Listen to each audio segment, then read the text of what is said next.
Les élus du peuple ont procédé cet après-midi à la clôture de la première session extraordinaire consacrée à l'élévation du président de la République à la dignité du maréchal du Tchad et à la relecture de la loi de finances rectificative pour l'exercice 2020.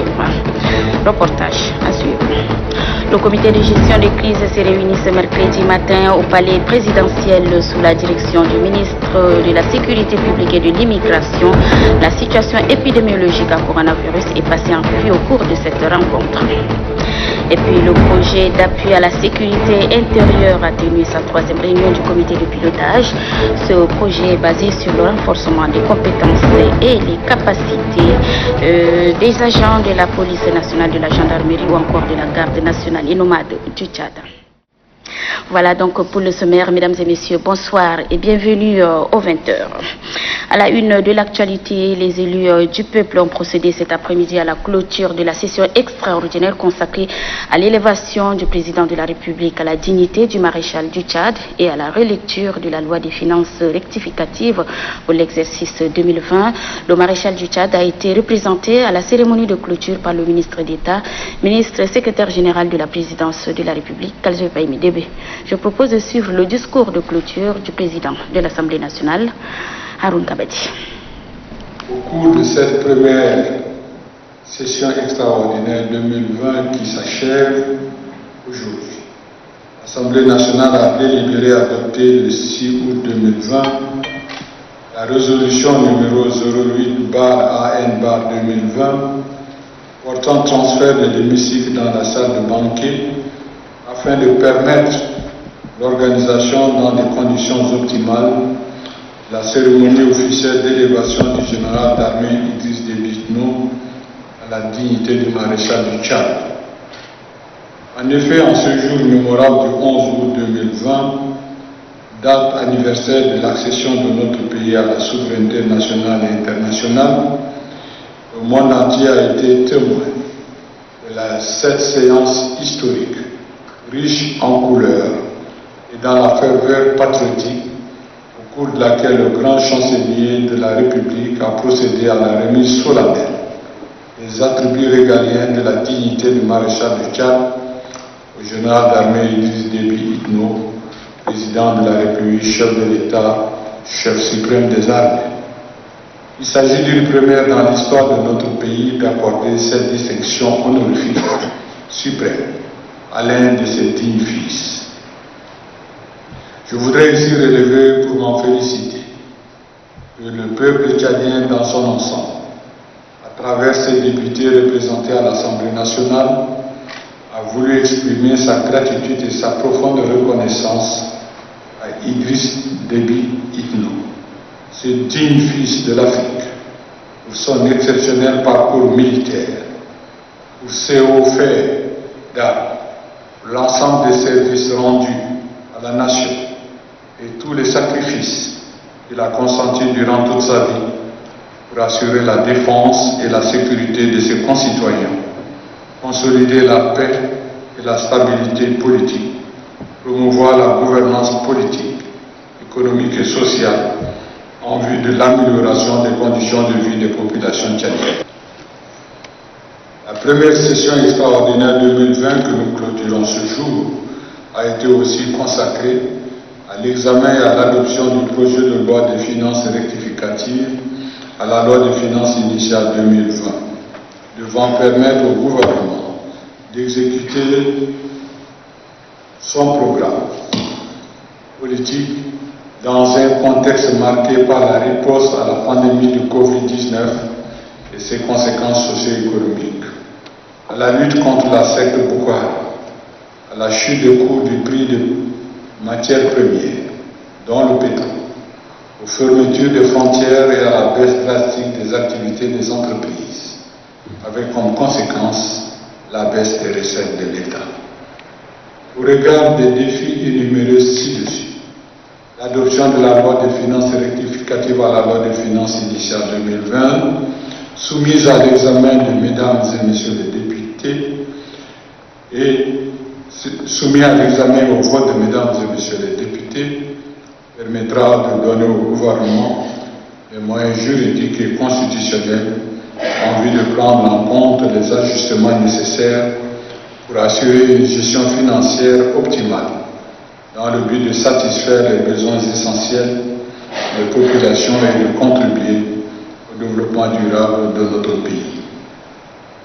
Dans cette optique, il convient de noter que la loi de finances rectificative à la loi de finances initiale portant budget général de l'État pour l'exercice 2020 a intégré l'ensemble des mesures nouvelles annoncées par le gouvernement en vue de redynamiser le secteur du développement rural, des mesures sociales en faveur des ménages, des mesures incitatives en faveur des jeunes et des femmes pour le soutien à l'entrepreneuriat et des mesures fiscales en faveur des opérateurs économiques. Voilà le président de l'Assemblée nationale, Haroun Kabadi, dans des propos recueillis par Doba Robert. Le comité de gestion de crise s'est réuni ce mercredi matin au palais présidentiel sous la direction du ministre de la Sécurité publique et de l'immigration, Mohamed Tahir Orozi, assurant l'intérim du président du comité. La situation épidémiologique à coronavirus s'est passée en revue au cours de cette rencontre. Nassour Nediti. La situation épidémiologique de la maladie à coronavirus des 8 dernières semaines au Tchad a été disséquée sans complaisance au cours de cette rencontre qui a duré plus de 2 heures. La réunion est présidée par le ministre de la Sécurité publique et de l'immigration, Mohamed Tahir Orozi, assurant l'intérim du président du comité de gestion de crise sanitaire. Première situation ayant fait l'objet de discussions est le foyer épidémiologique du Logone occidental où 20 cas de la COVID-19 ont été notifiés. Le coordonnateur national des ripostes sanitaires, professeur Choua Ouchemi, au sortir de la rencontre. Vous avez constaté ces derniers jours que il y a 27 malades, 27 cas positifs au niveau dans la région du Logone occidental. Ce sont des cas qui sont partis à partir d'une seule localité, d'un village. Et ça concerne beaucoup de gens d'une même famille.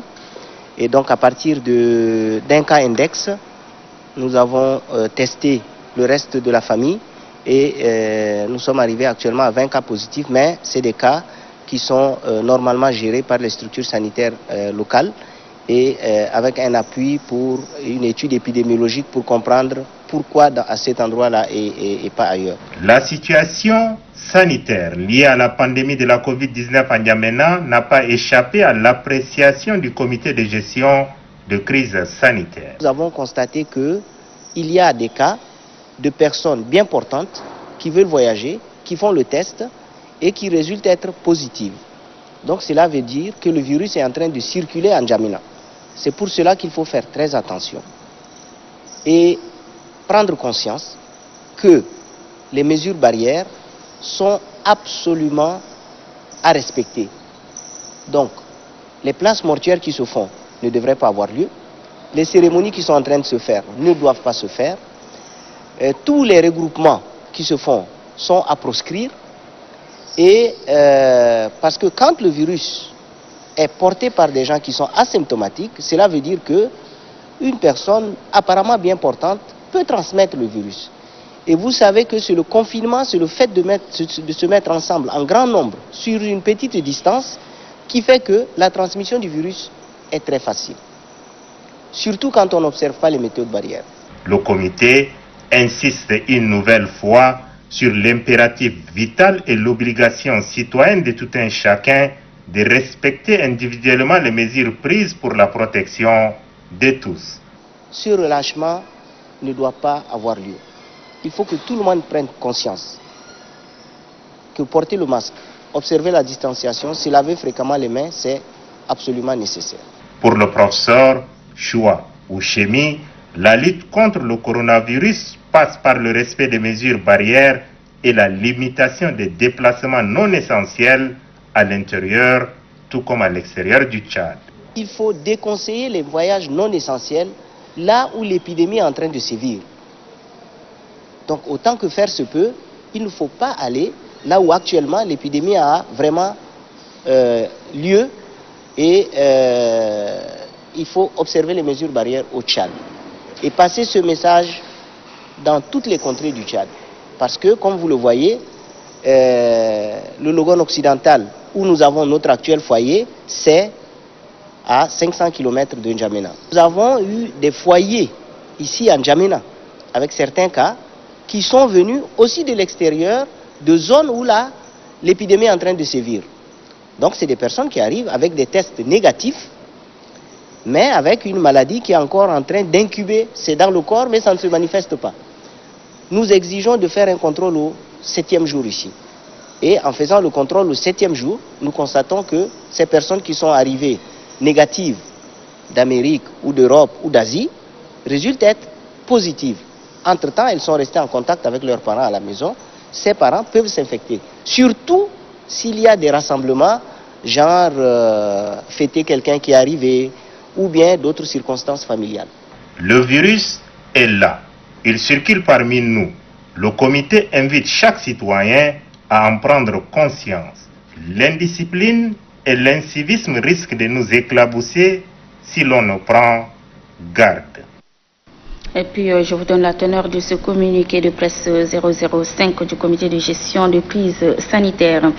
Dans la droite ligne des orientations stratégiques données par le maréchal du Tchad sur le suivi régulier de la situation épidémiologique liée au Covid-19 et après analyse de la dite situation au cours de sa réunion tenue ce mercredi 26 août à la présidence de la République sous la direction du ministre de la Sécurité publique et de l'immigration générale des corps d'armée, Mahamat Orozi, le comité de gestion des crises sanitaires tient à rappeler à la population que le virus circule toujours dans la société et que le respect des mesures barrières édictées par le gouvernement reste le moyen le plus sûr pour contenir la propagation de la pandémie. À cet égard, le comité, tout en saluant les efforts soutenus du ministère de la Santé publique et de la coordination nationale de riposte sanitaire, a noté avec regret que les mesures barrières ne sont pas respectées dans les domaines d'activité et lieux ci-après.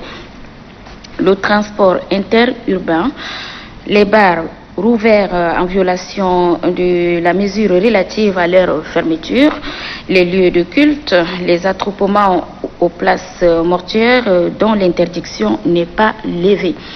Face à ces manquements graves, le comité tient à rappeler que l'allègement de certaines restrictions relatives à la réouverture des boutiques, magasins, marchés et restaurants n'est pas synonyme de la levée de toutes les restrictions, notamment en ce qui concerne les places mortuaires, les bars et boîtes de nuit.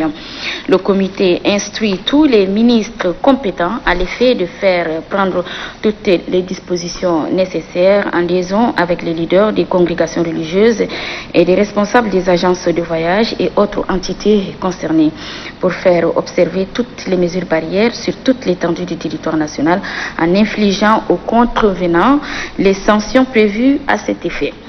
Par ailleurs, le comité a décidé que le contrôle du respect des mesures barrières sera assuré par les autres corps des forces de sécurité sans la participation de l'armée. En outre, compte tenu de la prévalence élevée de la pandémie dans certaines régions du monde, le comité recommande avec insistance à tous nos compatriotes d'éviter de voyager surtout vers l'Europe, sauf en cas de nécessité absolue. Par rapport à la prochaine rentrée académique et scolaire, le comité a pris bonne note des dispositions prises à cet effet par le ministère de l'Enseignement supérieur et celui de l'Éducation nationale, ainsi que des besoins exprimés par dans cette perspective. À cet égard, le comité a exigé le port des masques par tous les élèves et étudiants âgés de 12 ans et plus dans tous les établissements scolaires et académiques, ainsi que la mise en place devant ces établissements des dispositifs de lavage des mains à l'eau et au savon. Le comité compte sur l'esprit civique de la population et le sens de responsabilité de tous les acteurs impliqués dans la lutte contre la pandémie de coronavirus dans notre pays pour protéger notre société en respectant scrupuleusement les mesures barrières et les règles d'hygiène usuelles. À la signature de ce communiqué de presse pour le comité de gestion des crises, le ministre de la Communication, porte-parole du gouvernement, l'ambassadeur Chérif Mahamat Zen. Et puis voici comment se présente la situation épidémiologique de la maladie de ce mercredi 26 août. 479 échantillons analysés, 3 cas confirmés en N'Djamena, dont 2 contacts des cas précédents, 2 guéris, portant le total à 873, 0 décès, total des décès 77, 48 malades sous traitement. Le nombre des cas confirmés depuis le 19 mars 2020 est de 998, dont 252 femmes réparties dans 15 provinces. La coordination nationale de riposte sanitaire invite la population à rester sereine, solidaire, vigilante et rappelle au respect strict des mesures barrières, notamment la distanciation physique en cas de signes tels que fièvre, toux, éternuement et difficultés respiratoires. Appelez gratuitement le 1313. Le coordonnateur national de riposte sanitaire, professeur Choua Ouchemi. Le projet d'appui à la sécurité intérieure a tenu sa 3e réunion du comité de pilotage. Ce projet est basé sur le renforcement des compétences et capacités des agents de la police nationale, de la gendarmerie et de la garde nationale et nomade du Tchad. La rencontre a permis aux participants d'évaluer les réalisations et de jeter de nouvelles bases. Le projet d'appui à la sécurité intérieure tient sa 3e réunion du comité de pilotage. Il s'agit, au cours de cette rencontre, d'évaluer les progrès réalisés et d'identifier les difficultés et de faire des projections pour des résultats escomptés. Le projet d'appui à la sécurité intérieure a permis d'améliorer la gouvernance sécuritaire et moderniser les infrastructures et outiller les forces de sécurité telles que les éléments de la police nationale, de la gendarmerie et de la garde nationale et nomade du Tchad. Il y a un objectif global, contribuer à réduire et à dissiper le climat général d'impunité et d'insécurité par l'offre de la sécurité comme un bien public de qualité qui répond aux besoins de l'ensemble des citoyens. Les résultats de ces travaux sont appréciés à leur juste valeur par le représentant des partenaires financiers. C'est un projet d'une très grande importance pour le gouvernement du Tchad. Et donc, suite à ce comité de pilotage, il y a des décisions très importantes qui ont été adoptées, prises par les différentes parties. Du côté du gouvernement, l'on affirme que le projet a apporté une plus-value à la politique sécuritaire. L'occasion qui nous est donnée aujourd'hui de passer en revue les activités de ce projet important, intersectoriel, et dont nous mesurons la portée pour notre pays, est une occasion que nous devrions exploiter à bon escient pour donner suite aux attentes, n'est-ce pas, de l'unité de gestion du projet sous la responsabilité du coordonnateur ici présent. Le ministre de poursuivre que le gouvernement continuera sur cette lancée pour faire de la sécurité un vecteur de développement. Le chef du département de l'économie, de la planification du développement et de la coopération internationale, Issa Doubragne, s'est entretenu ce mercredi avec le nouveau représentant de la Banque mondiale au Tchad, Racit Pertev. Le partenariat entre l'institution financière et le Tchad était au centre de l'entrevue. Farelet. Arrivé à peine un mois en qualité du représentant résident de la Banque mondiale au Tchad, Racit Pertev est reçu en audience le 26 août 2020 par le ministre de l'économie, de la planification du développement et de la coopération internationale, Dr Issa Doubragne. Dans leur entrevue, les deux personnalités ont longuement échangé sur d'importantes questions liées à la coopération entre le Tchad et cette institution de Bretton Woods, partenaire privilégié du gouvernement qui apporte un appui conséquent dans le cadre du développement du pays. Le nouveau représentant arrive pour se présenter à nous en tant que gouverneur de la Banque mondiale pour le Tchad et de nous dire à peu près sa vision et de recevoir aussi de notre part, n'est-ce pas, les attentes légitimes du Tchad. Et je puis vous dire que les premiers mots nous rassurent beaucoup. Et il y aura avec lui un travail qui va être fait pour, n'est-ce pas, recentrer les projets sur des financements structurants, de grands projets, disais-je, sur 4 ou 5 priorités maximum, qui permettent d'avoir de grands financements sur de grands projets tels que l'énergie, tels que les infrastructures, tels que le capital humain et bien entendu de filières porteuses. Le représentant résident de la Banque mondiale annonce un appui budgétaire important pour accompagner le Tchad, résolument tourné vers son émergence. L'allocation pour le Tchad est de 745 millions de dollars, qui est en augmentation considérable. sans compter des guichets spéciaux comme l'intégration régionale, les réfugiés ou les secteurs privés. Donc, c'est une augmentation importante. Nous sommes dans la même longueur d'onde. Racine Pertev a marqué sa disponibilité de consolider davantage le partenariat dynamique qui lie son institution au Tchad. Voilà, audience encore, la secrétaire d'État aux affaires étrangères à l'intégration africaine au Tchadien de l'étranger, Evelyne Fakir Kanasawa, a reçu l'ambassadeur de la République populaire de Chine au Tchad, Li Jingjing. La coopération bilatérale entre les deux pays était au centre des échanges lors de cette visite de courtoisie. Apolline Gagné. La coopération chino-tchadienne est de plus en plus agissante. Le dynamisme qui existe entre ces deux pays frères les rapproche davantage et n'a pas été perdu de vue.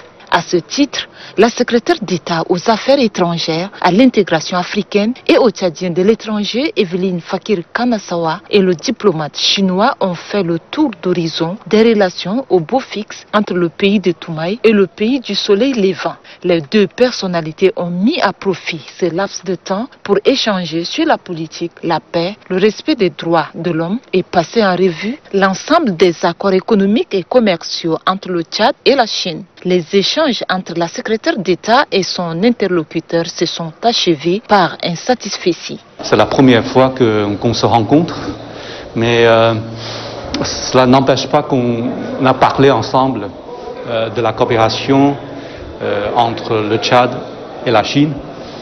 Et on a parlé également de plusieurs domaines. Il y a le domaine politique, c'est-à-dire il existe une confiance politique entre le Tchad et la Chine. On se soutient toujours dans des arènes multilatérales. Et puis on a parlé également des projets de coopération pragmatique entre le Tchad et la Chine. On a parlé de la société Huawei, on a parlé de ce projet de modernisation de télécommunications qui est en cours. On a parlé également des projets qui viendront d'avenir. Ça me permet de connaître Madame la secrétaire d'État et de continuer à nouer des liens de travail plus étroits. La rencontre entre la secrétaire d'État aux affaires étrangères, à l'intégration africaine et aux Tchadiens de l'étranger et le diplomate chinois a insufflé un dynamisme nouveau à la coopération chino-tchadienne. Elle renforce aussi l'amitié et la fraternité entre les deux pays.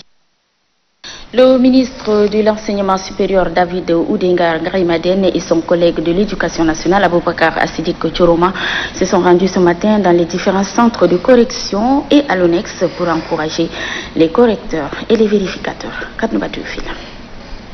Ils sont 4000 correcteurs et vérificateurs, tous professeurs de classe de terminale littéraire, scientifique et technique retenus par la direction des examens et concours du supérieur à être concernés par cette seconde étape du baccalauréat 2020. Pour les encourager à donner le meilleur d'eux, les ministres de l'enseignement supérieur, Dr David Oudengar Ngarimaden et son collègue de l'éducation nationale, Aboubakar Assidik Choroma, se sont rendus respectivement au centre de correction du lycée Ibn Sina et à celui du lycée Marif. Une visite qui a permis aux deux chefs de département de l'enseignement supérieur et de l'éducation nationale d'échanger avec les correcteurs et apprécier l'évolution du travail. Les travaux se déroulent dans la sérénité et dans le respect des mesures barrières. Pratiquement toutes les copies ont été ramenées ici à l'ONEX, à part 3 ou 4 centres dont les copies rentreront ce soir. Ça veut dire que normalement les travaux avancent comme convenu et je crois que le délai sera tenu quant à la proclamation des résultats.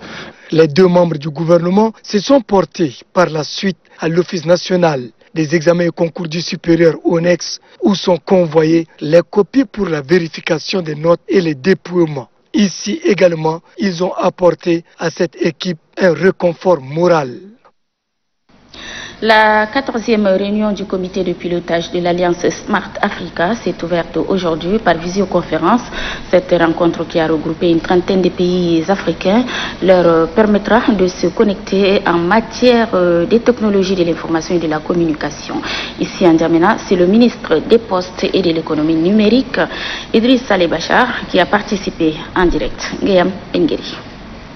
À cette 14e réunion virtuelle du comité de pilotage de l'Alliance Smart Africa, qui a regroupé une trentaine de pays africains, les participants procéderont à l'adoption du rapport d'exécution de l'année 2019 et à l'analyse des décisions prises lors du deuxième conseil, ainsi que de la stratégie décennale de Smart Africa. Je tiens à préciser que le Tchad est un membre fondateur de Smart Africa et nous jouons un rôle central. L'objet de cette réunion, comme je viens de le citer, c'est beaucoup plus pour faire une analyse un peu approfondie des missions qui ont été assignées à Smart Africa pour voir qu'est-ce qui a été fait et qu'est-ce que le Tchad profiterait. C'est que nous avons présenté déjà une réunion, un plan stratégique 2020-2030 et nous allons nous permettre aujourd'hui de mettre aussi à la disposition de nos interlocuteurs pour échanger d'expériences et en même temps voir de telle sorte que le plan stratégique décennal de Smart Africa plus le plan stratégique tchadien et d'autres pays puissent être corrélés afin que nous puissions ressortir avec un plan stratégique qui puisse donner de l'élan sur le TIC et que l'économie numérique puisse être ancrée profondément sur l'économie tchadienne. L'Alliance Smart Africa est un réseau qui ambitionne de développer le digital en Afrique et de transformer le continent en un marché numérique grâce à un accès abordable à la connexion Internet à haut débit. La Société nationale de raffinage de N'Djamena a reçu ce matin la visite du chef du département du pétrole et des mines, Oumar Torbo Djarma. C'est une visite de prise de contact avec le personnel. Falambi Sulgan. Cette descente du ministre du pétrole et des mines, Oumar Torbo Djarma, à la Société nationale de raffinage de N'Djamena a pour but d'échanger avec le personnel sur les conditions de travail et de production de la société. Le ministre et sa suite ont eu droit à une visite guidée. De la direction de marketing à la section planification, en passant par la zone de rechargement, Oumar Torbo Djarma a reçu des informations à la hauteur de ses préoccupations. C'est le fruit d'une coopération sino-tchadienne développée et entretenue par le maréchal du Tchad, Idriss Déby Itno, président de la République, chef de l'État. Cet outil de l'indépendance énergétique de notre pays fonctionne à merveille, comme vous l'avez constaté, malgré la pandémie du Covid-19 qui a perturbé le déplacement du personnel et impacté la logistique internationale. Selon la directrice générale adjointe de la Société nationale de raffinage de N'Djamena, Fatim Idriss Déby Itno, la société produit du jet, du gasoil, de l'essence et du fioul. S'agissant de la production du gaz, la directrice générale adjointe de la Société nationale de raffinage renseigne que la société produit 7 citernes de 20 000 cuves par jour. Après Djarmaya, la délégation conduite par le ministre du pétrole et des mines s'est rendue sur le site de la haute tension de la Société nationale de raffinage de N'Djamena, reliant cette dernière à la station de pompage de N'Djamena Fara. Ici, le constat est amer. Les pylônes de la ligne de haute tension ont subi des actes de vandalisme.